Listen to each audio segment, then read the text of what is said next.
Well, B, it is part 2 of our Elite Eight, and things are heating up like we are in the final quarter of a playoff game. Except in this matchup, our MVP is going to come in a glass, not in a jersey. That's right, Heather. No buzzer beaters here, just bourbon beaters. I just said that. Bourbon beaters. Stakes are high. Okay. 2 bottles are already sitting pretty in the final 4, but tonight it's time to see who makes the cut. Who makes the cut? You sound so serious, B. It's like you're rallying the troops for battle. Oh, no, make no mistake, Heather. This is war. Bourbon war. And just like Captain America would say... Please, no, don't say it. We can do this all day. Movie references again, how original. One day, B, you'll get a new shtick. Hopefully that is soon. Why mess with perfection? That's one way to put it. Anyways, folks, it's time to raise a glass. May the best bottles ascend to greatness, and may the losers find solace in our recreational collection. Otherwise known as the bottles we set out at parties for people to mix with whatever they want to. Welcome back to Tortured Bourbon Elite 8 Showdown, Part 2. Let's taste some bourbon.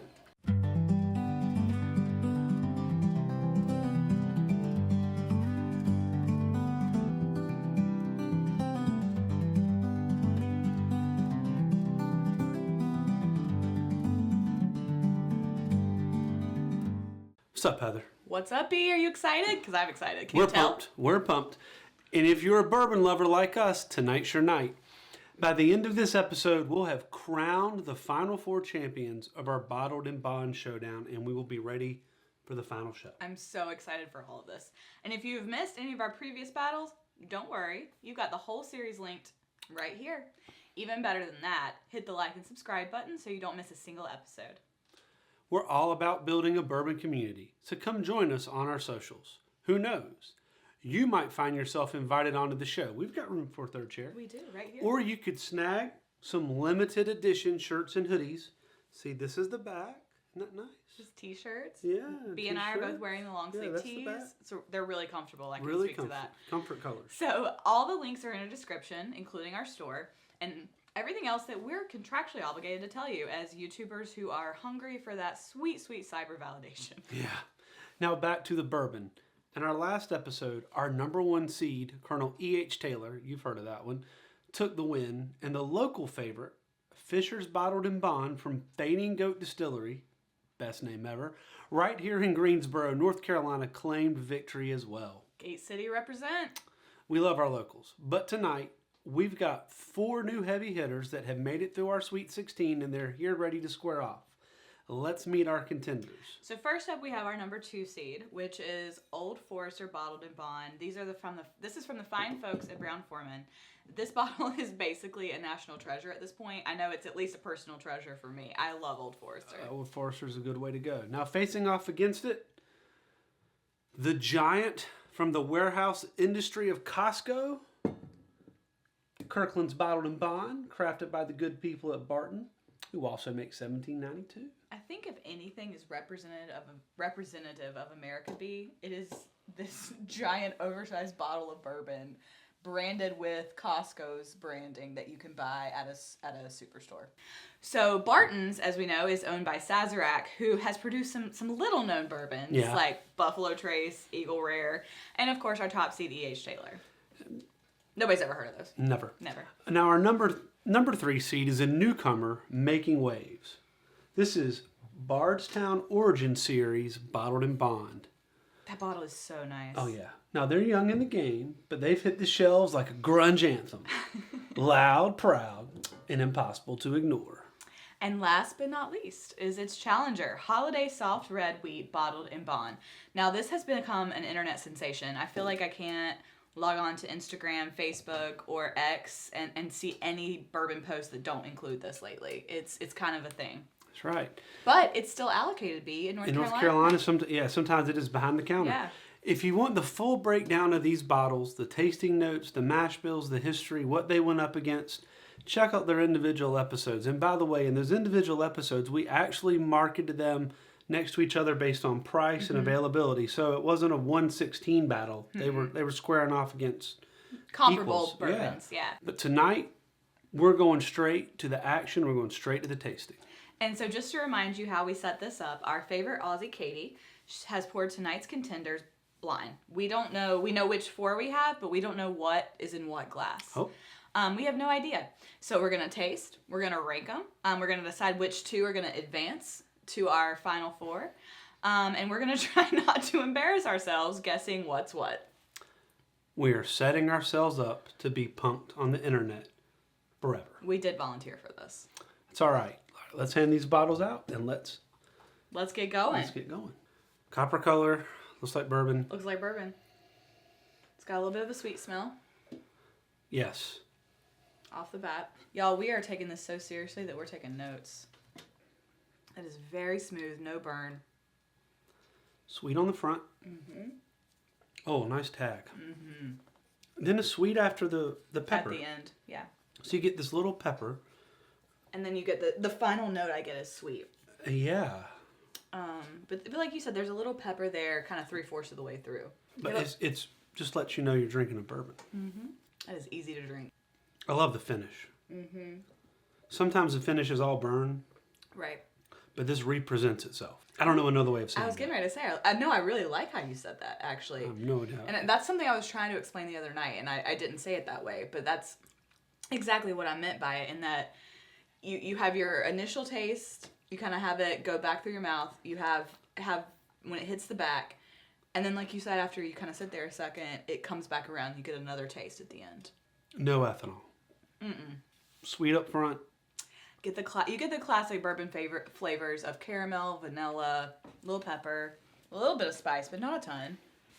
If I had my guess, I would say that was a higher wheat than rye bourbon, but I've been wrong before. All right, so we going for number 2? Going for number 2. Different smell. It's not as sweet. Mm-mm.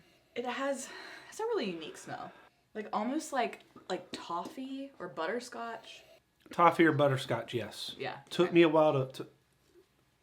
So what I got was grandma candy. Werther's. We're saying the same thing. Yeah, grandma candy. Yeah, we're saying the same thing. Just so everyone out there knows, I wrote down Werther's and B wrote down GC for grandma candy. One of these is the Holladay. I was going to say the same thing. One of these is the Bardstown. I think so too. I like the mouth. I don't think either one is spicy enough to be Forester. No.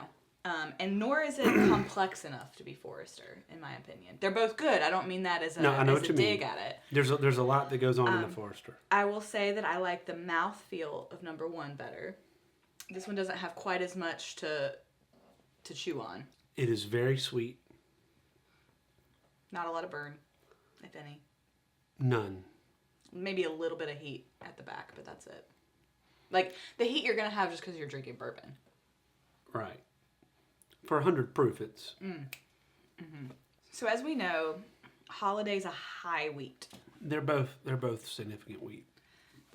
But Holladay has that red wheat. It's going to be I think you're going to get more of a wheat taste. Although last time we went all in on the wheat taste and we screwed up royally. So that said, it's like, again, all of these are great bourbons that are left. This is your favorite. That would not have been your favorite a year ago. You are correct, sir. I like the mouthfeel of this one. I could sit and sip this one all evening. They're both good. I mean, we're dealing with 8 great bourbons here, so nobody's a loser. So if one wins for me at all, it's because I get a little more pepper. Which you like. Right, but I That's great. Yeah. It's close. I mean, it's not like it's an easy This call. is much closer than episode 1, either one of them. Absolutely. Now, I don't know if I like either one more than our 2 from episode 1, which is not important right now. No. What's important is this is the closest we've had. This is in my really opinion. hard.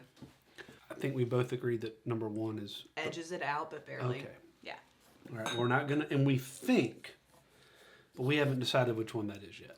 I would like to reserve. Let's reserve. Yeah, Okay. I'd like to reserve.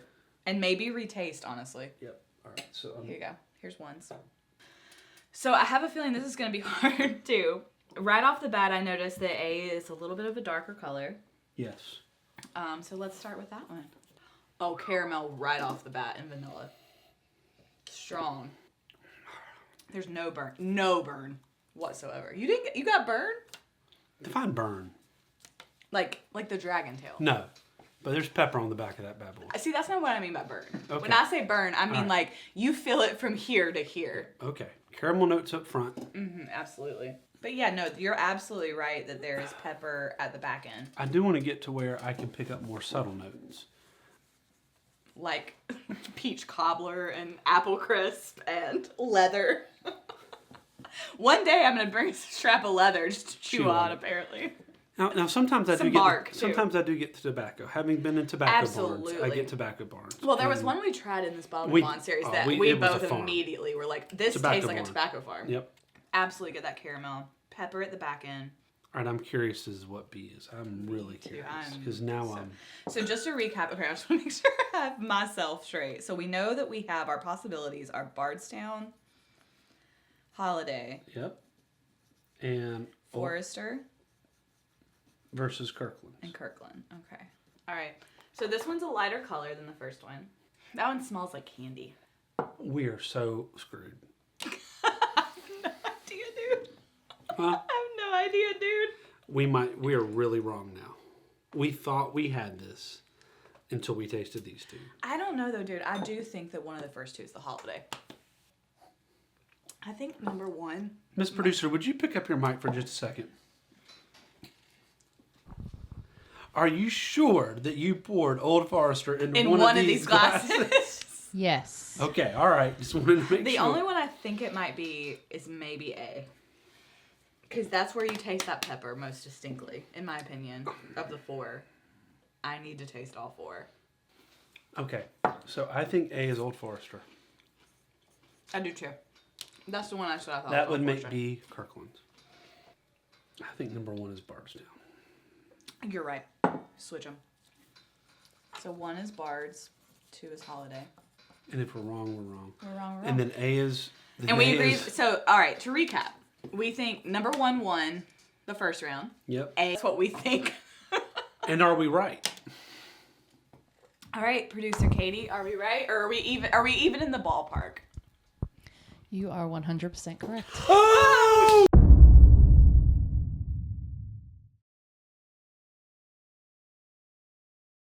Oh my god. Ooh. I almost cursed on the podcast. Ooh. So Bardstown and Old Forester Are your winners. Pass me those two bottles, please. Woo! One shining moment should be playing right now. It's copyrighted. Who cares? All right, folks.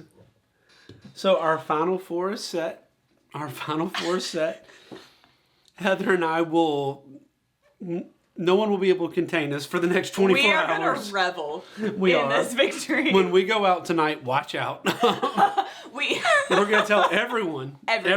We are literal bourbon experts, everyone. Yes. Just watch out. So anyways, there was just enough complexity in one. And I remembered from our original tasting, we have not had this or this since. No, you're right. We've not. And we've not had the other two either. No, we have not. This is a little more complex. Mm-hmm. This is a little more complex for me than the Holladay. That's how I was able. That's how I made an educated guess. Mm-hmm. All right. Well, and I think we both like a good mouthfeel. And what I did remember from the Kirklands, there's something about the Kirklands that reminded me of 1792. Of 1792. Now, if that's imaginary or it's just how I'm remembering it, it's fine. It helped. It worked. That's right. It worked. The complexity of the Old Forester is what made us know. Like, that was it. Our four will be Colonel Taylor, Fisher's from Greensboro, North Carolina. Yeah. Bardstown, Old Forester. So we got three from the state of Kentucky. Yes, and one from North and Carolina. One from North Carolina. But can I say, this is kind of perfect, and it kind of fits perfectly with the vibe of our show, because we have two that are up-and-comers. They're boutique distilleries. They're the ones that are kind of, what did we say, grain to glass. Grain to glass. They're very focused on their agriculture in the area. And then we have two that are from, heavy hitters. This is the first ever to be bottled and sold bourbon. Right. And Colonel Taylor and he lobbied for the Bottled and Right. Bond series to happen. So it's like The legislation. us. It's like us. It's the millennial versus the Gen X. It's what we have here. Our 504 is literally Heather versus B. So on that note, everyone, we are excited for the final four. I'll fix his face before we get there. As always, Cheers, y'all. Cheers, y'all.